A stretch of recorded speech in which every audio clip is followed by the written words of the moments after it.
Okay. So, hi everyone. Good afternoon. What a fantastic day to gather and learn something new. I hope you all are doing well and are as excited as we are for today's session. Welcome to Friends of Figma Kolkata's special event that is Career Path in UX with Vivek Dubey. I'm your host, Tithi, and it's truly amazing to see such an enthusiastic audience, and we cannot wait to dive into the insights that Vivek has in the store for us. Before we begin, let's set a few ground rules to ensure a smooth and interactive session. Please stay muted unless asked to unmute for questions. Drop your questions in the chat throughout the session. We will address them during the question answer session. Engage and share. That is, feel free to take pictures, post your takeaways on LinkedIn, and tag us with hashtag Friends of Figma Kolkata. Now, time to introduce our speaker, that is Vivek Dubey. We are honored to have Vivek Dubey, a designer too at Google, with us today. Vivek is known for his expertise in UX design, problem solving, and his deep insights about how AI is shaping the future of our field. His journey is incredibly inspiring, and today he will share his experience and guidance to help you shape your UX career path. Vivek, we are so excited to have you over here. Over to you. Thank you so much for that wonderful introduction, Tithi. Uh, can I take over the presentation now? Sure, sure. Okay, I'll start sharing my screen. Let me know when the screen is visible. I hope it is now. Can Yes. any? Oh, thank you. Thank you so much. Hello, folks. Thank you for coming to this virtual event on a Sunday. Uh, I am here trying to put my 2 cents out there in this community, and I have been very excited to be a part of this. So we have limited time, and I would like you folks to interact with me as much as possible through chat, through all the questions, and I would like to answer as much as we can in the given time. So let's quickly dive into it. Just a quick introduction of who I am. My name is Vivek Dubey. I currently work as a UX designer too in Google Cloud team. Before this, I used to work in Microsoft AI as a product designer. I was on the team that built Copilot. It was earlier called Bing Chat.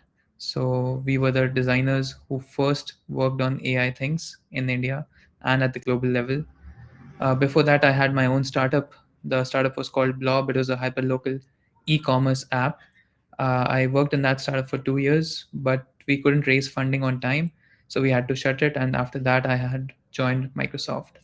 Now, if you go a little back, my first job was at Infosys as a lead UX designer, and my academics is bachelor's in design in industrial design from Simbas Institute of Design, Pune. So my degree is a BDES industrial design, which is physical product design. I never did any course, any degree, or anything in UX design, but still landed my first job as a UX designer at Infosys. So today I would like to share a bit about the journey of how this has been. I hope that you folks get to learn a bit from here and there from my experiences. And everything is just my personal opinion. I don't represent any company or employer that I work with.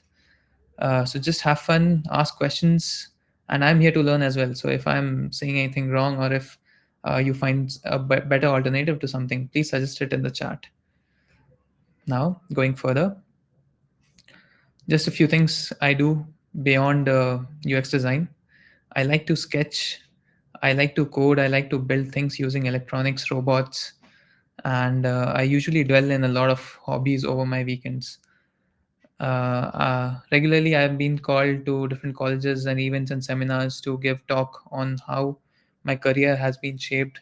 This entire thing coming from an industrial background with no UX, no official UX certification degree or anything, and how I did my entrepreneur journey and how I'm using AI to change the landscape in UX design. So, all of these questions we will try to touch upon in this given time. Uh, My story begins with my college days, Symbiosis Institute of Design. This is who I was, bachelor's in design, industrial design. I enrolled in 2015 and the journey began. So everybody thinks, like, whenever you interact with a personality on the internet or someplace else, you see that those people are working in the top 1% jobs of this planet, probably at Google, Microsoft, or all these fan companies. Everybody hopes or at least assumes that they might have a very straight path. They would have like been the best of the field always, and that's how they landed a job at Google or Microsoft. But I'm here to bust that myth. It is not like that. So when I was applying for design colleges, when I had decided that I want to be a designer, a UX designer for sure, I was rejected by almost all colleges, like whichever college is there in the country. I applied to most of it. I was rejected by NIT Ahmedabad, IIT Bombay, MIT Pune, NIT Vijayawada had just started. That also rejected me. And even at SID, Symbiosis Institute of Design, I wasn't like given admission at first. I was waitlisted. I had a wait list of 49, and I had to pray that 48 people don't take admission so that it's my number, and then I can pursue my dream here. And it finally happened. Like 48 people chose not to choose this college, and then I got my number, and then I studied at Symbiosis Institute of Design. So when I joined Symbiosis, I had very few goals in life. So the first goal was to become a dropout like Zuckerberg. Mark Zuckerberg was my idol. I wanted to earn $1 billion in life. Second, very important goal for me was to make a girlfriend because it's college life, everything is starting. I had to be that cool person.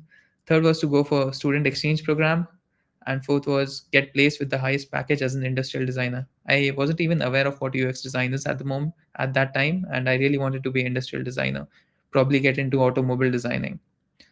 And the best goal out of all this, look cool while doing all the above. So it was the very early days of college. I had no idea what I'm going to do. I just wanted to be an industrial designer of some sort. I had different goals. I had no career plan. I didn't even know which company I was going to aim for. And there was a lot of anxiety in this entire process. There was a lot of ambiguity. Uh, we didn't even have any sort of validation. I didn't know if I'm cut for this or if I land any job whatsoever. So people who relate to that ambiguity, that anxiety, that not knowing what we are doing in life and what we are going to do further, where we are headed, that is there, and that is always there to whoever joins colleges or starts or takes a step in this direction of career. So it's okay to embrace that ambiguity and anxiety. After that, in the 4 years, life happened. A lot of different things happened. Learned a lot, mostly in industrial design, and one thing happened that on the side I really started liking the coding part. I had just tried it, HTML, CSS, and basic of JavaScript, and no, it is not required to be a UX designer. I just really liked the digital products, so I started building things. I used to make random websites with no usage, just used to experiment here and there. And while making those websites, I really was thinking about why would people be using this website.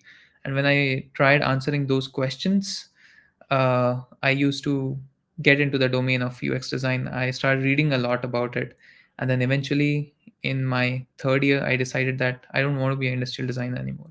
I want to be a UX designer, and then I started learning about it. And it was a journey. Like I had no clue how to be a UX designer, and I was under the impression that I'm probably too late to be a UX designer, given that my academics is industrial design. I have been doing that for so long, and I don't know, if I don't have a degree in UX design, will I ever get a job as a UX designer? So I had no answers to this question and nobody to answer these things for me. The college had placement packages, and I knew that UX designers get the highest packages in that college. So that was another lucrative thing for me, that hey, good CTCs, why not? Let's be a UX designer. That was the thinking of 4 years. And then the placement season started. All of us got graduated. I graduated in industrial design, uh, far, far, far away from UX design, nothing to do with digital products. And then we had a lot of interviews, college campus placements. So I got an offer from TCS. I cracked Infosys interview. I was rejected by Deloitte in I think 30 seconds. So I entered the room. I opened my portfolio, I started talking. The interviewer looked at my sketches, product sketches, and product design projects, and they were like, "Hey, uh, I don't think you should be a UX designer. You are doing so well in product design." And then in 30 seconds, they're like, "Thank you so much for your time." And that was done. I was rejected by Deloitte. Then there were other few companies which were giving very, very high packages, like Sabre. But I wasn't even allowed to interview that because academically, I was from industrial design and not UX design. So that was a barrier for because of which I couldn't interview for that job. There's something happened. Accenture wanted to do the interviews of students, but people were going for other interviews because in college, a lot of times this happens that interviews of different companies are kept simultaneously in a parallel level. So sometimes you attend one meeting and or one interview and then you miss the other one. Same thing happens with Accenture. Same thing happened with Accenture at that time, and then they stopped the interviews, so I couldn't interview for that. So ultimately, I gave only three interviews: TCS, Infosys, and Deloitte, and I got an offer from TCS and Infosys. Infosys offer was slightly better than TCS, so I took that and I started working at Infosys. Uh, Infosys taught me a lot because I was from industrial design and they just hired freshers as UX designers. They made me go through a 1 month UX boot camp in Mysore. It was very, very awesome. Like the place that's truly heavenly, the campus, Infosys campus at Mysore. There we learned a bit about UX design. I learned Figma there. So before that, I wasn't even aware how to use Figma. I knew a bit of Adobe XD, but not at all Figma.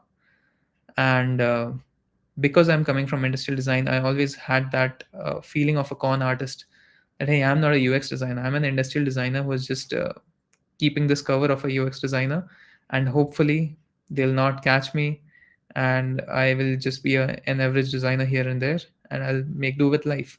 So that imposter syndrome, that's always there.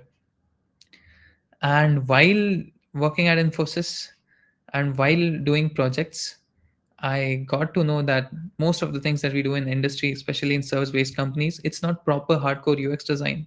What you're supposed to do is you're supposed to please your stakeholders and clients and make the best of the project as per their taste or liking. It's less to do about the actual UX design process, because in the UX design process, the center of everything is your users, and you have to make things that users will really like. But in service based companies, it's oriented more towards the clients or the stakeholders.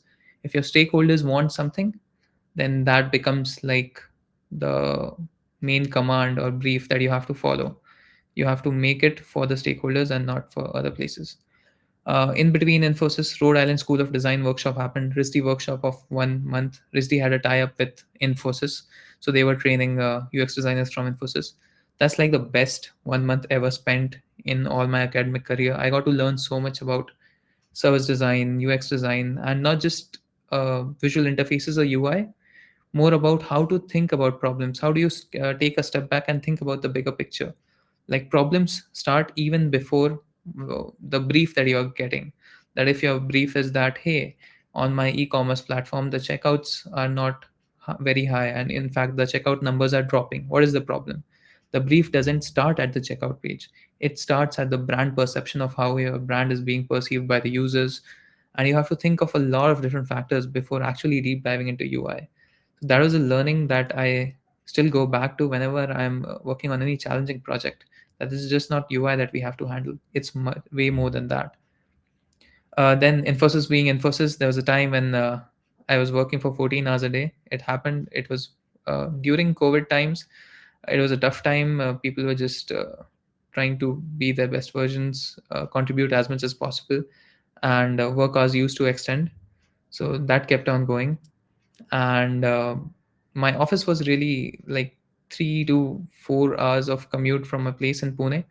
So I used to do that to and fro a lot of times. And given this entire picture of everything that I was going through, long working hours, commute, this and that, it was kind of a burnout phase for me. And I decided to take my next step in this journey.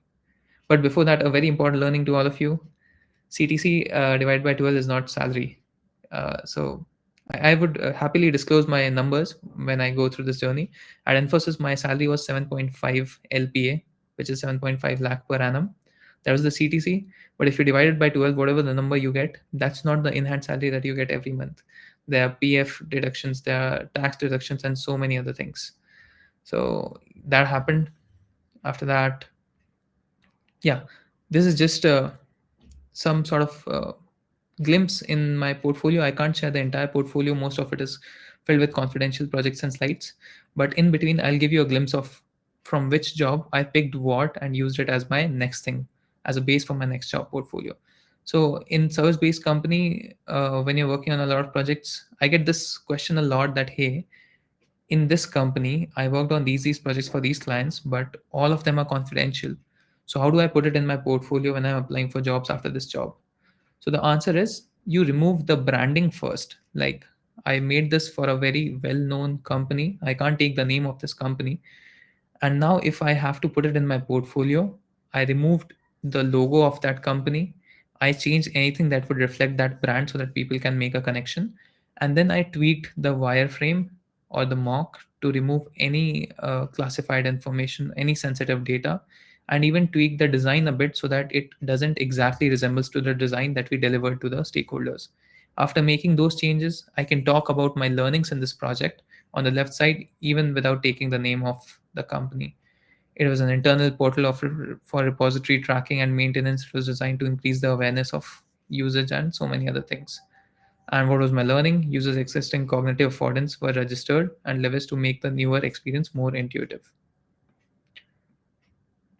And then I took the risk in 2020. I resigned from Infosys and then started my first venture, the startup, which was called Blob. It was a huge risk. I wasn't sure how to make a startup. I did not know what am I gonna make. I did not have any product idea or anything. I just wanted to know. I just wanted to do a startup because the goal was always to make $1 billion, and startup seems the only way to do that. So I just jumped. I resigned. It was an impulsive move for sure. And then when I jumped in startup world, I freelanced as a UX designer, a front end developer, and tech consultant to various other startups and clients. I was trying to get some money in my pocket so that I can spend that to make a product on the side, an app of some sort. I hired interns and resources so that they can help me build an app. Uh, we eventually settled down that this is a post COVID era, like COVID has just gone over, and people know the value of going digital or going online. Because if there was a lockdown and people were not being able to do their business online, that really hurt the commercial part of things. So people wanted to go online, especially the shops around us. So for that, we thought of making a hyperlocal e-commerce app. uh, I worked with many startups to make their first version of MVP. Through that, I used to get paid, and I used to pour that money to hire interns and resources for my own app. I personally worked as a salesman to sell my app once it was ready to 150 shopkeepers. I used to go to every shop and ask them to use the shop to bring themselves online, register on it, put their products on it, and when I reached to 150 shopkeepers, I think around 100 of them registered. 50 of them just shooed me away. Please don't waste my time. Please go away. But it was a learning phase. I really, really liked that part because it was a new experience. I had never sold anything before. So it gave me a holistic experience of what it was. After that, I reached out to many VCs and angel investors. We had very promising meetings with few VCs and angel investors. I can't take the name because the deal did not go ahead, but we were aiming for a good valuation, and we were in the second or third round of interviews with them, and things were almost in place, but something happened, and then they pulled back, and then we did not have enough funding to go ahead. So we almost got funded, but we didn't. So the bootstrap work didn't work, and we couldn't burn more money. So we had to let go of that. So we closed startup. All the co-founders and resources and people involved in the startup, they started looking for jobs outside. But what happened after that? I made a portfolio. My portfolio. This is an interesting part. My portfolio at that time, when I had just closed my startup blob and I was looking for a job outside, my portfolio had 7 slides in total. So it's a misconception that to go for big companies or good jobs, you need a lot of good projects. You have to put a lot of slides in your portfolio. People go for 40, 50, or 60 slides. The ideal number should be 20 slides. That's what I say. But at this time, my portfolio had only 7 slides, and those 7 slides used to talk about only one project, which was Blob, which was my startup. And this is just a glimpse of it. How I used to put everything in a bit of a visually appealing part, and telling them what exactly happened in the startup and what was the scale of things happening. So this is just to normal two low fidelity wireframes, but it says that 150 plus wireframes were created and the behavioral hypothesis were validated with 18 shopkeepers and 25 customers. Most used and intriguing features were selected to make the first MVP. So this actually tells people, the design team or the interviewers who I would approach, that I really have a on hands industry experience and I understand how design can influence a product. Because ultimately, whoever is hiring you as a UX designer, they want your skill sets so that they can make their products much better. So this kind of proves the point that you know how to make a product better, and your design would not only be a subjective thing of discussion, but it would actually impact the result. One more slide that I had added, just to give you folks a glimpse of what the product was like. It was two facing, shopkeeper and customer. Shopkeeper used to get orders, add things here and there, uh, and customer could just go there and find shops nearby. It was similar to Zepto, but not exactly Zepto, because Zepto has a centralized delivery system. Zepto will deliver things for you. Here we were just using it as a SaaS thing, where shopkeepers can come online and do their thing. Nothing more than that. We were not giving delivery partners or anything like that, but we made a lot of designs, did a lot of iterations, and a PWA, a progressive web app, was coded for this, which was listed on Play Store, and we got a lot of downloads. And this was the money slide that really got attention of a lot of interviewers, because what happens is when designers go into the market with their portfolios, they only put things which are there for subjective discussions. Hey, I made this design, I made this wireframe or this high fidelity thing in front of you, and this is where I concluded the project. But how do you know that this design works for the market? So basically, the journey doesn't end when you deliver the final designs. The journey ends when you have enough data to call it a success or a failure.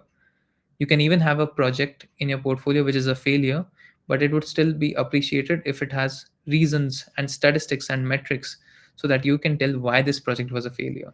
And you can do it at your level too. Like people think that if I have never made a product, like actually coded it or put it on Play Store, how would I do that? How will I get the metrics? What you can do is you can make a Figma prototype of things and take it to users yourself. Like take it to 20, 30 folks, ask them how do they feel about it, ask them to complete a task using their prototype, observe your findings and write it down, make notes, and then you can probably convert them in metrics that out of 40 people I asked, probably 50% or 60% people really like the app, or 30% people were managing to complete this task in less than 5 seconds, which is a success. So you can always make metrics, and you can then back your decisions, and then you can confidently say that this design was a success because of these reasons. So the moment you add a slide like this, where you judge your design and then you break that barrier of subjectiveness, because mostly the UI designs and the portfolios that I see, it's just a topic of subjective discussion. Some people like what they have done with the UI design. Yeah, I really like that visual card that you have put, the colors that you have chosen. But that's subjective. I might like it, the next person might not, and the third person probably will like it. But if you have metrics that shows that users are liking it at this scale, 40, 50 users are liking it, they're using it to get their job done, then you become a true UX designer who can add value to any company that you go to. And that's what the entire market is looking for. People not just knowing the visual parts of it, but people who can really make impact, and they can relate design decisions to metrics. uh, Going further, yes. So when I started to applying for different jobs after my failed startup, I was rejected by too many companies to count. So I was coming from Infosys, last stable job. My CTC at that time was 7.5 LPA. So I was looking for anything around 9 or 10 LPA. That was the aim, and I started applying at a lot of different places, Tata Click, uh, Meesho, Flipkart, here and there. And I didn't have very high expectations of CTC or position that I would be getting. But I just wanted to keep trying, and I was getting a lot of rejections. Some things very instantaneously. Like I used to send an email, and in 30 minutes I used to get a rejection. Sorry, we don't want to go ahead with your profile and things like that. So with every rejection, you start getting more self doubt and things, and you don't know if you are meant to be at that level, and where do you put yourself. Like, do you go back to what you have started, or is there any job that will hire you, or what is your worth in the market? A lot of questions come. But in these times, the best thing is not to think too much. Like, stop overthinking and just do the damn thing. Just keep applying. If you get rejected, so what? Apply to 1,000 more positions, and after a while you gain that momentum and you keep applying at places. That's what happened. Even though I was getting rejected for where jobs of 8 or 9 LPA here and there, still I applied to the top companies wherever I could find any position. I would just straight away apply. And so at I found this position at Microsoft. I saw this post on LinkedIn. I reached out to the hiring manager that, hey, I just closed my startup. I was working on this, and this is my portfolio. If you see that I am a fit, if I may be a good fit for your team, I would really love to interview for you folks. And I applied through the Microsoft portal too. So I did two applications at Microsoft, one through a hiring manager reaching out directly with a cold message on LinkedIn, and the other one was an application through their job portal.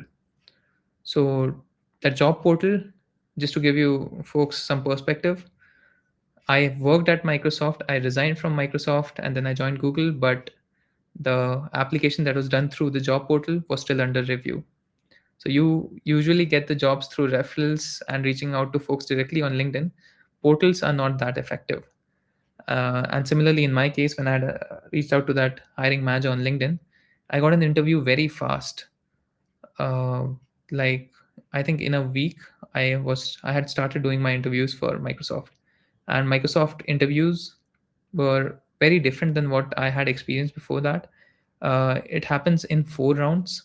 So basically, you will get four interviewers, one round after the other, and if after the four interviews you clear all of them, then it's done. You are hired. But if you clear only three of the interviews and don't clear one, then they give you an additional chance. So you get five interviews. And then the final round decides what happens to your fate. So I had given 5 rounds, which means that in first 4 rounds, I did not clear one round, but I cleared the other three. And then I cleared the fifth round, and then I got an congratulation email that, hey, let's discuss further. And the HR got in a call with me, and their questions were more about my salary expectation and my last salary. So my last salary was zero because I was in my own startup before this, and I wasn't earning anything. So that was zero. And then there was the question of, what is your salary expectation? I had no idea how much Microsoft pays. So I was thinking around 9, 10 LPA because I'm coming from Infosys 7.5. I'll definitely take a hike of something. So I should ask for 10 LPA. That's what my gut thought was. But then I reached out to somebody on LinkedIn who was working in Microsoft, who I had known earlier through Infosys. And I asked them, hey, I just completed my Microsoft interview rounds. They are asking for my salary expectations. What should I say? Can you please help me? That person did not give me any number, but he just told me that no matter what you say, Microsoft usually pays you a higher band. So I don't think you can ever guess that. I was very happy hearing that, but I was still clueless on what to ask. So when the HR called me again asking, hey, what is your salary expectation? I said 60 LPA. And it was funny in my mind. Like, I just had spoken a number, the biggest number I could think of, because I'm sure no company would give me 60 LP at any point. But I was like, I have no data to know what to ask, so I went ahead with 60 LPA. And the HR kind of laughed at first, and then they're like, hey, can you tell me why are you coming up with this number, and how can you help me understand that? I was like, see, I have no clue how much Microsoft pays. You just asked me to give me a salary expectation. I gave you the biggest number I could think of. Then that person, that nice person, helped me rationalize things. They said this is the band in which Microsoft usually pays, and you will be getting in the upper higher band of that. And then the CTC that I was given was 32.5 LPA. So coming from a 7.5 LPA, it was a big jump. I wasn't expecting it. My dream was to get a 10 LPA job, but then I landed 32.5. I don't know how, it just happened. And then the job was at Hyderabad, so I shifted from Pune to Hyderabad for this job. And then the Microsoft life started. The moment you enter a prestigious company like this, your life literally changes. You enjoy every moment of it, and it's not just work, it's all the perks that you see on Instagram reels, YouTube videos here and there. Most of it is true. Some of it is a bit exaggerated, and it's true abroad, not in India at the moment. But yeah, most of it is exactly like how you have seen it on reels, and everybody just loves the culture, company, work. You don't have very like rigid working hours. Like, you don't have to log in into at 9 or log out at 5. Nobody's monitoring your working hours. You have freedom. You just have to meet deadlines. You have to be the best performer, but you can have balance in your life.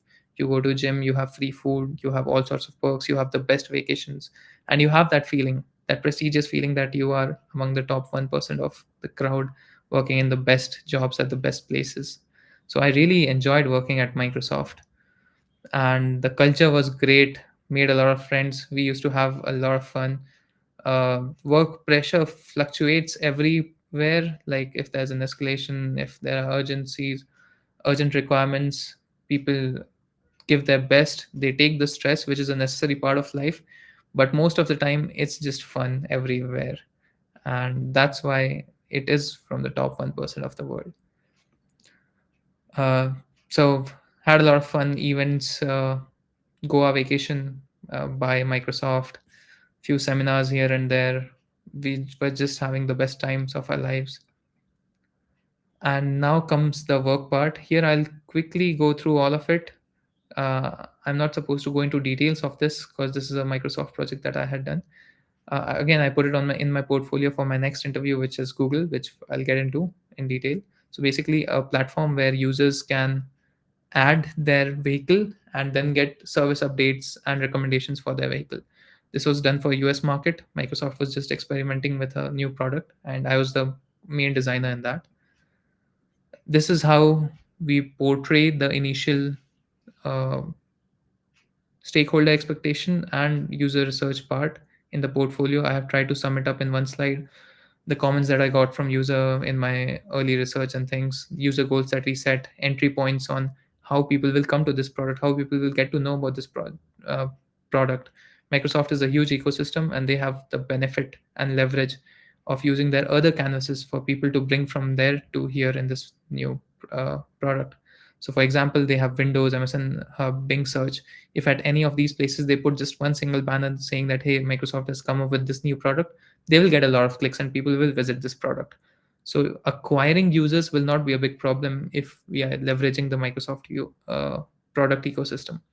So all these learnings you get when you work with giants like Microsoft or Google, who have such a huge ecosystem, like they are always touching your life, no matter what you are doing, where you are working, or whatever is happening in any second of your life, you are in a direct or indirect way interacting with a product that was built by these giants. So they are everywhere, and then you start thinking about how to leverage this presence in your UX design and how to make your product at that level. Then few other things, cold start problem, competitors we studied, and then Google happened. So I had spent 2 years at Microsoft. After that, I was about to be promoted, but before that, Google reached out to me on LinkedIn, asking if you would like to give a shot to this. Like, they have a vacancy, and if I would be willing to explore opportunities there. I was very happy for it. Google was one of my dream companies, and I really wanted to work there. And I said yes to the interview. The interview process is a bit more structured and different than what Microsoft has. So it was a new experience entirely, and they were in a hurry to hire for a place. So I had to give my 6 rounds of interviews in 2 days, and then I cleared all of the rounds, got my offer letter, and finally joined Google. And right now I'm in Google Bangalore. That's where I work, and Pretty much the culture is similar in Google and Microsoft, but for few things, Google really, really stood out for me. And I loved it even more. Like, I never thought that there would be a company that I would love more than Microsoft, but here I am at Google, and I didn't even know that there's something way beyond top 1% feeling. But I get it, and Google has that prestige. It opens a lot of doors.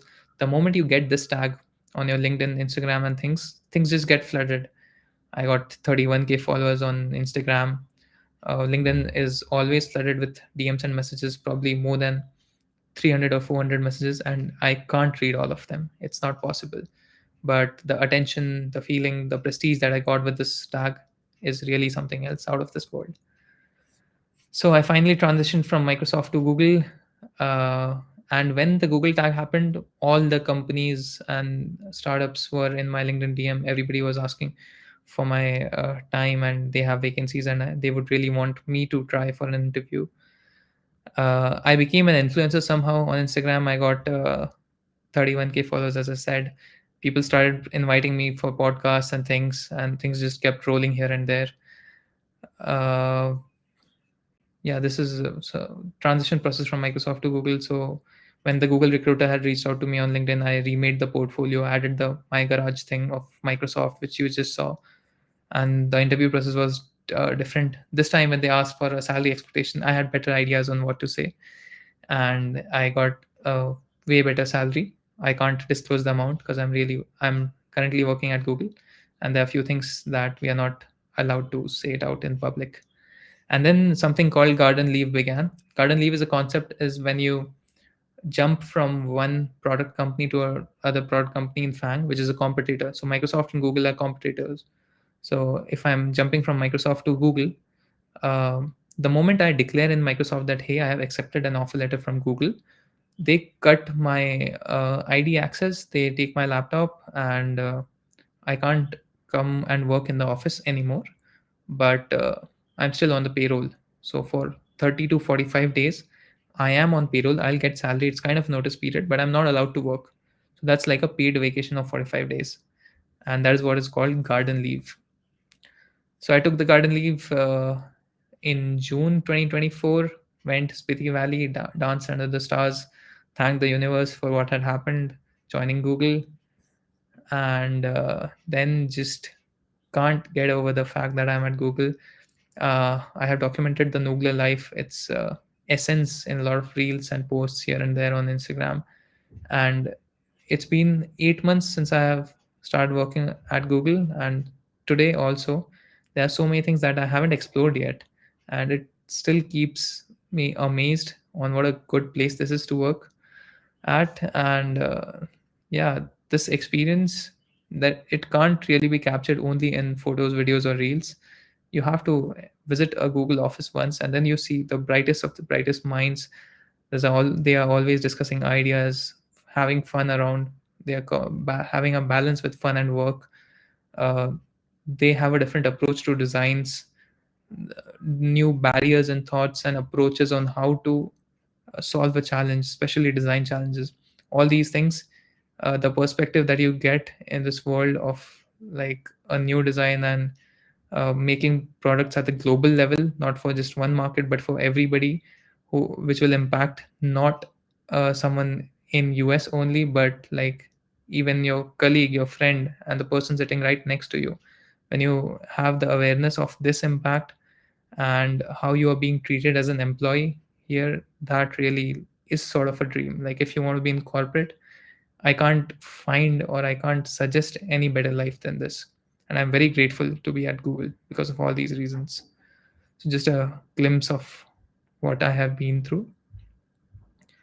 And some more things are cooking. I can't disclose most of it because we are always under confidentiality bounds. But if you folks want, you can follow me on Instagram or LinkedIn, and the updates will follow soon in a month or two.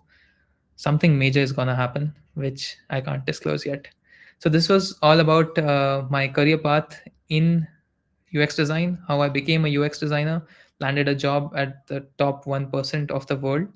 Uh, it's 12:48 already, but I would quickly like to just showcase a bit about AI, because this is the biggest question that I get a lot of times in seminars, and people are very afraid of what is happening with AI. Are they taking our jobs, and how is it influencing the UX design stream? So for that, uh, what is AI? The simulation of human intelligence processes by machines. So basically, AI is anything that can mimic human intelligence. In 1956, artificial intelligence term was coined, so it has been since there, but the definition has always been evolving. First, it was a chess game or anything like that can interact with humans. They used to consider that as artificial intelligence, but today the definition has changed. It has to be uh, LLM or naturally uh, conversational level program, then only it is called an artificial intelligence. Since 1956, we had logic theorist, a simple program, ELIZA, which was a text-based normal bot which used to answer 2 or 3 questions max, but that was again considered artificial intelligence. Then things evolved till 2022 when we got Siri, Alexa, Cortana, Hey Google. All of these were artificial intelligences, but they still had limitations. They were not general intelligence and they did not know everything. But in 2022, late 2022, we got ChatGPT and the game changed forever. This is large language model. This doesn't have restrictions that we used to have until then. This can answer almost anything and everything. And that's why it's a game changer. So the time taken to reach 1 million users for different products was Facebook took 10 months, Spotify took 5 months, Instagram took 2.5 months only, and ChatGPT took 5 days. It was such sensational thing. Uh, and that's why the hype is real, because it can tell you anything and everything on the internet, and it can give you creative outputs. It can actually create content, data, scripts for your reels, write your emails, articulate things, summarize paragraphs, and whatnot. So AI is classified into 3 things: ANI, AGI, and ASI. ANI is artificial narrow intelligence, where you make artificial intelligence only for a specific work. So if I make an AI program which can understand if there's a cat in this picture, that is ANI. That this program or this AI is made only for one purpose. Can it identify a cat in a picture? That is ANI. AGI is artificial general intelligence, where AI doesn't have a limit. It You can ask generic questions, you can ask and have a conversation on anything and everything, and it will be able to understand it. And if it doesn't know it, it can find it, it can learn like a human. And that's the goal. AGI is where all the AI companies are headed right now, and they want to achieve it as soon as possible. And we are pretty close to AGI, considering ANI was last decade, where people were making individual AI models which can understand what is happening in a picture, or synthesize speech or something else. Every AI had a specific task. AGI is way more than that. We are already looking like a AGI. Like if you ask ChatGPT about anything, it's a general intelligence which can answer a lot of things, but it's not truly AGI yet. There are a few last steps that are pending, which probably we will be able to see in next 5 6 years. Artificial super intelligence is at the philosophy level right now. Everybody is just speculating how it would be, and that's the moment when artificial intelligence will surpass human intelligence, and we humans will no longer understand what artificial intelligence is thinking and why do they behave like they do. So that's like a futuristic scenario. We won't go into that. Generative AI, we have a lot of tools here and there. Of course, you folks have already explored a lot of it. The biggest question: will AI take our jobs? The answer lies in the pattern. So if you look at the pattern of how UX and UI came into place, in 1983, when there were systems like this, engineers were supposed to make the UIs. There was no designer assigned to anything. They took their best judgment, and then they used to put text buttons here and there. Buttons did not look like buttons, and there was no cursor. You used to do things only using keyboard, so there was no graphical user interface of any sort. uh, Later on, GUI was introduced in Macintosh, graphical user interface. Concept of mouse was born. Then on Windows and at other places, these things happened. Like you get a cursor, dialog boxes appeared, things would be different. Only keyboard was not required. You could do most of the things using mouse. Things changed, and at this time, when complexity increased, a new branch evolved where people were looking for designers. who would design things and rationalize why things are like this, why which color should be needed where, what should be the hierarchy, how things should be arranged, what makes things more user friendly. All these questions emerged, and then UX came into existence in 2001. Design became more important, and few things changed too. There were new design systems into place, more possibilities of what can be done with a computer, and things evolved. And then in 2024, uh, Windows 11, 12, and all these things happened, and they came up with drastically different UIs, and they changed the affordances, signifiers, and all the interaction patterns in a lot of places, which was perceived very well in the market. People really loved the new simplified and intuitive UI. So when we looked at all of this, UI and UX has always been evolving, and whenever there's a big step taken from one thing to the other, so for example, when there was no mouse, there was no GUI, the mouse and GUI was introduced, something changed, and people were then again afraid of the big change of this evolution. How will it happen? What will happen next?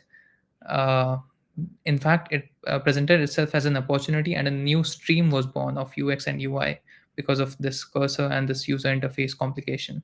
Similarly, now when we look at the AI part, a new field is evolving of how you interact with AI, how do you indulge with AI, how do you incorporate AI in your product. And UX and UI designers are needed more than ever. Their requirement, their value has increased because engineers are perfecting the tech. They are making the best possible versions of AI. We get chat gpt, now we get deepseek, and now we have grok 3. Everybody is just surpassing their expectations one after the other, making better and more efficient models. But how to apply them to commercial use cases, bringing them more towards actual consumption space rather than just putting it as a exploratory tool on computers, those decisions and how to navigate that, UX designers would be the best people to solve that problem, and we have a lot of those problems. So I say that with AI, the value of the UX UI field is going to go up. You folks would be way more valuable than what you were earlier. And AI is here to collaborate. It's not a replacement. It will not replace UX designers. What it can do is it can make your life easier. It can take over all of your mundane tasks, the labor work, but you would still be the navigator, you would be the decision maker. You will tell AI what to do. And people who will upskill themselves with AI, they would be the folks they will who will lead the next wave of AI and design. And people who are not upskilling themselves with AI, they might perish or they might have to switch jobs because the adoption rate of AI in market is pretty good. So you have to work with AI, and if you are working with AI, your efficiency would be double. You would be delivering things as fast as possible, and you would be the golden person everybody would want to hire. So it's just a good opportunity, and there's nothing to be scared of. And the other question that I get is, how much do you need to understand AI for UX? So there's a lot to learn in AI, and if you get to the bottom of it, AI is a mathematical equation, and you can do your PhD and be a mathematician to really understand AI. And that might still not be enough to understand AI. But if you are a UX designer, all you need to know is how to use AI. So basically, you need to explore a lot, indulge with a lot of different tools and websites here and there, but you don't need to get into the operational or technical part of AI yet. It's a very simple example, like people who learn to drive, they don't know how the engine functions, and they don't need to learn the engine mechanics to drive a car. You just need to know what action results in what, and you would be a very good driver. Similarly, you just need to know how you can drive AI. You don't need to know the working of it. That would be sufficient as a UX designer. That's where I'll take a break. I have covered my career path and touched the AI for design part, and I would like to take on questions if we are still here.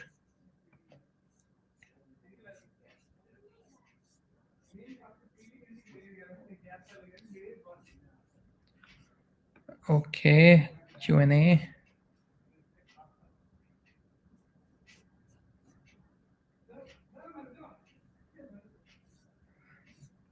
How do I look at the questions if there are any?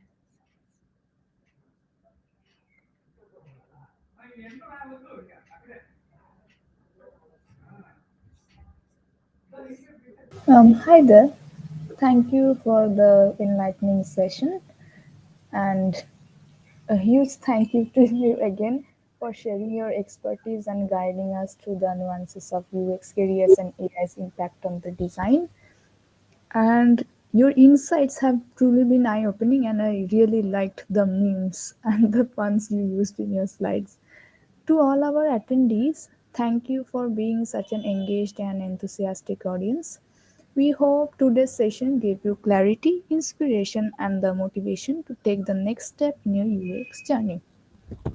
Now, to keep the conversation going, you can connect with Vivek on LinkedIn, and as he said, his Instagram is the best place to follow him. He's quite an influencer there, and we would like to love to hear your thoughts. So you can drop your biggest takeaway from today's session on LinkedIn or Twitter and tag hashtag Friends of Figma Kolkata, that is hashtag FoFKolkata. Stay tuned for our upcoming events because this is just the beginning. And before we sign off, this is a gentle reminder to fill out the feedback form that will be there in your email soon to help us to make future events even better. Now we are inviting the question answer sessions, and I will be reading out the questions that's already in the chat. If anyone has any more questions, please drop them and we will try to address them as many as possible. Now, for the first question, this is by Arjun Chaurashia. He is saying, what's the best way to get noticed, build credibility, and land a role in companies like Google, Microsoft, or Meta? Okay, wonderful question. So the best way to get noticed is find people on LinkedIn who are already working in these companies, probably at a senior level, mid or senior level, not freshers, and interact with them. And don't directly go asking for a referral or things like that. Share your work, ask for feedbacks, have small conversations with them first. If they have given feedback on your portfolio, implement it, come back to them. And once they feel comfortable enough that, hey, this person is really listening to me, they have really good work, they improve fast, they take feedbacks positively, then you can ask for a referral and then you can convert it into a job. I know so many people who have done that. In fact, in the engineering field, a lot of folks come to medium to senior level engineers in Microsoft or Google, and then they ask, please take my mock interview, and if you like my profile, can you please refer me for a job? And people have gotten jobs like that. So your biggest tool is using LinkedIn and starting with taking feedbacks on your portfolio. Okay, I think you have got the answer. The next question is from Hamsekha Reyes, and they're asking, from where did you learn UX? And any recommendations for learning for beginners? Right. So, as you know, my degree was in industrial design, but I still got placed in Infosys as a UX designer. There, I had a 1 month boot camp where they gave me a brief about what UX design is, but that was not enough. Like, I had to learn UX design while doing it on my job. I had so many escalated projects at Infosys where design was just not at the right quality, but I was learning. I used to learn a lot. I used to put double effort. Like if any designer, actual designer, is putting 2 to 3 hours in a design, I had to put 7 to 8 hours just to match that quality. But I used to ask a lot of questions. I used to ask everybody, my peers, my seniors, their seniors, and I used to bother a lot of people and spend more time. So whatever I learned while doing it. I didn't get enough time to delve into the theory of things, and I am fortunate for that. Like I have gratitude for that, that I didn't have to go through the theory part. I actually did it while learning. I got scolded a lot of times. There was issues, but that was the fastest way to learn the best standard industry practices. So I would encourage you folks to give some attention to theories, but also just start making things.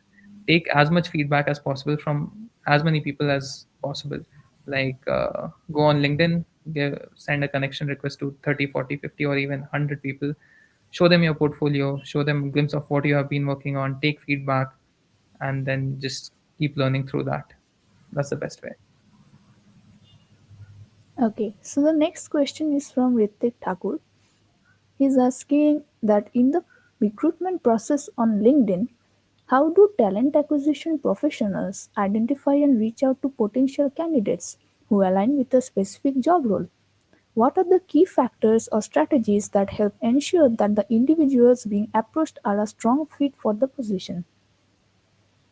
Okay, I'll answer this only in context to UX design, because for engineering and other things, it's a bit different.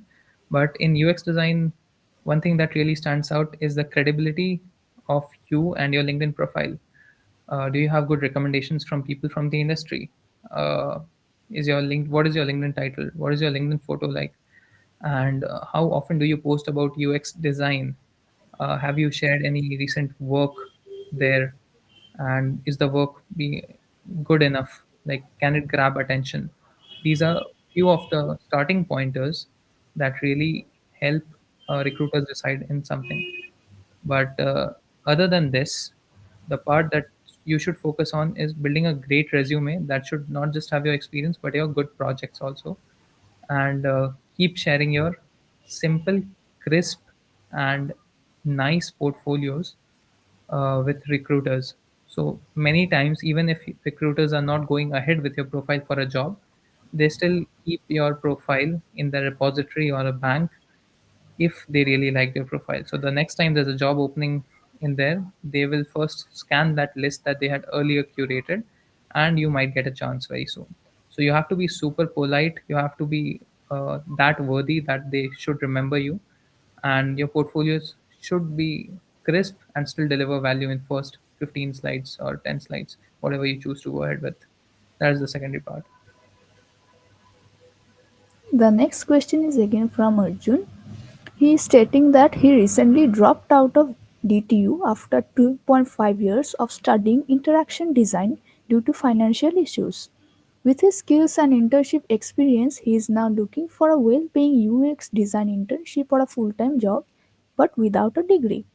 Realistically, how much can he expect to earn initially, and what growth can he aim for in the next 2 years? Okay, so no problem. Degree plays certain role in getting a job at few places, but overall it will not be a big blocker in your career. And the question about how much you can earn or what growth you can expect in the next 2 years, that really depends on your confidence level. So, for example, when after my startup closed and my last experience was Infosys, the job that I was looking for was 10 LPA. And that was my confidence that I can get 10 LPA, nothing more than that. But 33.5 LPA happened, and that too at Microsoft, which was beyond my wildest dreams. So you have to set the worth for yourself. I just can tell you that the market is open and it really appreciates the talent and skill that you can showcase using your portfolio.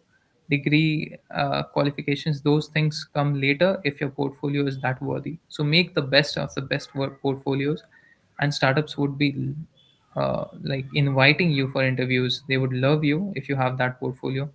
Bangalore is flooded with startups and UX designer openings.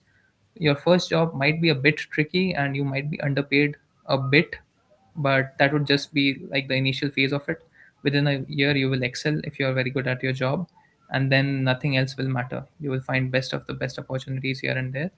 And again, depending on how much you bet on yourself, how much confident you are, and how much work you put in, you can see massive growth in 2 years. 2 years is a lot of time. And if you switch jobs, you can expect 20 to 25 LPA at least. That's my guess.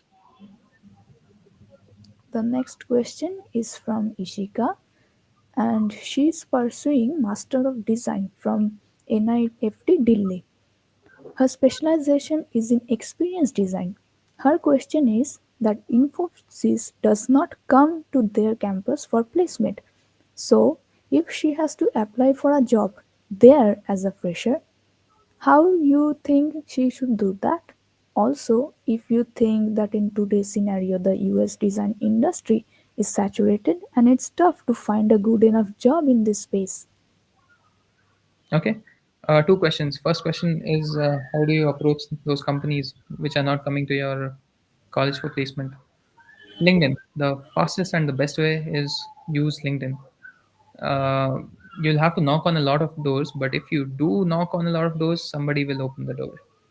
And reach out to a lot of folks, like even considering Infosys, there would be 30 40 right people whom you can approach. So keep approaching a lot of folks, take their feedback, make them feel comfortable first, and then ask for a referral. That is the best way to reach out to them. In fact, it's better than the actual portal thing, applying through the portal. That doesn't work out. Apart from that, keep a wider horizon. Like, don't just focus on any one company. Reach out to many, many more companies. And the second question was about the saturation of UX design market. I think UX design market saturated a long time ago, a year or two probably. Everybody was coming up with UX design of some sort, but now the meaning of UX design has been changing. And as I said, when a challenge or an opportunity exists in the market, when it presents itself, a new field or a more valuable field evolves. And this is that time. Like, there are probably lakhs of UX designers in the market, but I can say that less than 100 of those designers know how to use AI, or how to implement AI in a product, how to make a product AI centric. So even though the number of UX designers is increasing in India, there are not enough designers who can really make impact using AI. So even though somebody will say that it's a saturated market, I say that we are in scarcity. We need more UX designers with the right skills. We have a lot of UX designers, but not with the right skills. Okay, that was a solid point of view. And there is a general question on any book recommendations or courses and how to build portfolio, especially on UX design. Okay. I can rarely finish any book. So I usually just pick up a book, read few pages here and there, and sometimes I like it. I usually try to find summaries of books. The only book that I have finished in the design space is Design of Everyday Things, which I think most of you would have read. If not, please do read it. It's not just about UX design, it's about any field of design. It just makes you think in the right direction. So you have to read Design of Everyday Things. There are a few other books, Think Fast and Slow. Uh, and my friends do a few podcasts where they bring the design celebrities in their podcast to talk about how design is being shaped in the on this planet. The name of the podcast is Nodes of Design. It's the number one design podcast in India and few other companies, and it keeps trending. And they also have few episodes with, I think, Don Norman and other folks. So that's a really big thing. You can listen to that podcast. And other than that, my philosophy has always been, theory can help you get started, but don't indulge too much into courses, theories here and there. The best way to learn is by doing. Make more stuff, make bad stuff first, correct it later, take as many feedback sessions, as much feedback as possible with as many folks as possible. So just keep reiterating, make more, think less. And while doing it, you will get that sense, that design sense, that understanding of how to deal with a product. Okay, and now for Maurakshi, our organizer's question. Many companies ask for prior experience even for junior roles. How can someone break into UX without industry experience? Also, from a recruiter's perspective, what are some common mistakes that the candidates make in design interviews which you have witnessed in your personal journey? Okay. Uh, the first question, many companies ask for prior experience. That is a right thing. Like, even at Google, freshers who come, they have at least 1 or 2 years of experience, even at the lowest job level. So for these things, you actually have to do some projects, internships, or work at some other startup for a year. And meanwhile, you are learning things. You can build the portfolio for the dream company that you have. So usually, I suggest, for if your roadmap is for Google, take a job at a good startup where you can learn a lot of things, and side by side keep building your portfolio, the best portfolio that there is on this planet, which can lead you to Google. So that's how you can spend your time within that first year. But that is the case with few companies that are looking for prior experience even for freshers. Most companies are willing to give freshers a shot for internship, for zero experience and all these things. They just care about your portfolio. So you can find these companies and apply there. And startups also give you a lot of space for creativity and mistakes. So you can look into that too. Startups are well funded. Startups also pay you a lot. So you can definitely look into this space. And the next question, sorry, what was the second part again? Interview mistakes. Yes, yes, right. Interview mistakes. I have I have seen a lot of mistakes done by freshers. Let's start with how they approach people. So because I'm at Google, I get a lot of DMs daily on Instagram and LinkedIn. I'll read out one message that I got recently. I won't take the name, obviously. The message was, "Hello, sir slash madam. I am a fan of your company and I would like to work in it." And there were a few other sentences here and there. But the message started with "Hello, sir slash madam." And the message ended with, "This is a message that you can send to Vivek Dubey on LinkedIn. Let me know if I can help you with anything else." So basically, what happened was, this was a copy pasted thing from chat gpt. And first mistake, "Hello sir madam," and the second mistake is they even copied the last line which said, "This is the message that you can send Vivek Dubey on LinkedIn. Let me know if you can help, if I can help you with anything else." So people are not taking a lot of effort these days, relying on chat gpt entirely, even for thinking. That's a bad sign. Number two is bad portfolios.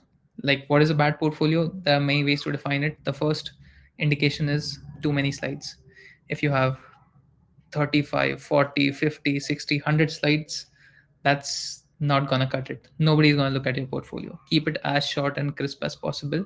In most interviews, people only ask you to share the narration of one project. So your portfolio should have two or maximum three projects, not more than that. And those should also be oriented in such a way that only one project takes most of the slides. Other two projects are just in a concise form of two slides, just to give you the interview an idea of something. Then people don't think about the projects that are putting in they are putting in into portfolios. Everybody just comes up with same UI. "Hey, I made a banking app and this is the card and the credit card animation that I put at the top. This is all the things that people can do." Everybody comes up with exactly same project, and that kind of annoys the recruiters. The moment they see, "Hey, this guy has a card animation, reject this profile, let's see next." They are looking for fresher projects, more creative briefs, incorporation of AI, talking about existing actual problems that are trending in the market, and not just 10, 15 years ago when banking apps had come and people are still sticking to that. That's a red flag, and that's why they don't go ahead with that. One more thing, people don't practice whiteboarding round. Whiteboarding round is part of interview processes in which, on the call, interviewers give you a brief, a task, and then they ask you to, "Hey, let's design it," while being on this video call. So people are clueless in those moments that, "Hey, I can't start designing things right now, I can't sketch a wireframe." So but you have to sketch wireframes in that scenario and deliver it. So people don't practice that. That's a very naive mistake. You should be able to make 10, 15 wireframes in next 10 minutes if I give you a brief right away. So you should be that fast of a thinker, and your sketches should that be that nice so that it can convey the ideas. And one last thing, even if they have good projects in their portfolio, the question when asked that, "Hey, you did some user research, you built something, now tell me which part of user research led you to decide this. How can you join the connections of dots of data point and what your design decisions were?" And people are again clueless. They can't back their design decisions. "Why did I do this? Because I liked it." That's all they have. They have to relate it with data. The decision should be data backed, otherwise it's just subjective. You like it and I don't, and we have no facts to put into the discussion. So all these points are the common mistakes that I see. Okay, so we have our last question from today. It's from Shushmita. She's asking if the graduation that they have done after getting job in big companies do matter, because she's a BCA graduate and if she wants to pursue UI or UX, so if it's difficult for her to get a job in a completely different field from her graduation, especially in big companies? It will probably give you some sort of friction for your first job, but in the long run, it doesn't matter at all. The only thing that really matters is your portfolio. That's all. Like if you have good projects on your resume and you have a world class portfolio, then nothing else will matter as much. I have few examples where teachers, doctors, UPSC aspirants, they have switched to UX design and they are doing very well in the top 1%. Some are working at Microsoft, some are working at Google. So it's a common thing to change your stream. No problem in that. Just first job might have a bit of friction landing the first job, but other than that, it's a smooth flow. Just have a very good portfolio.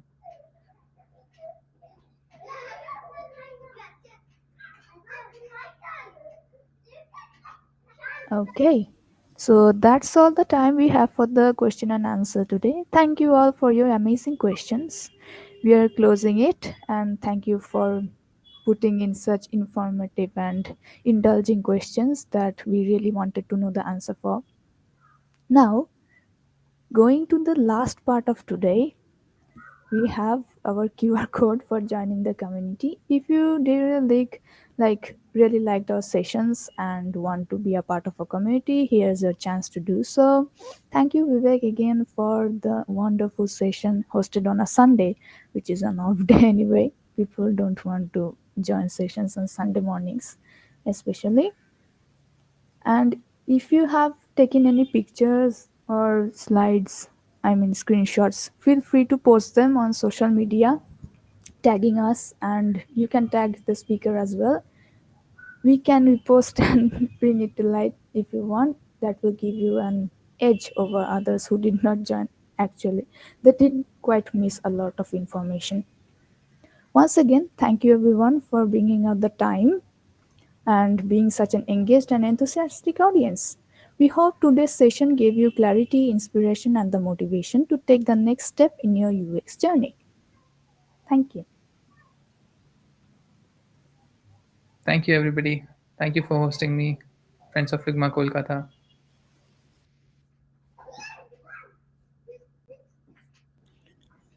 Thank you, Vivek, for the wonderful session. Bye, folks. Yeah, bye bye. Bye, guys.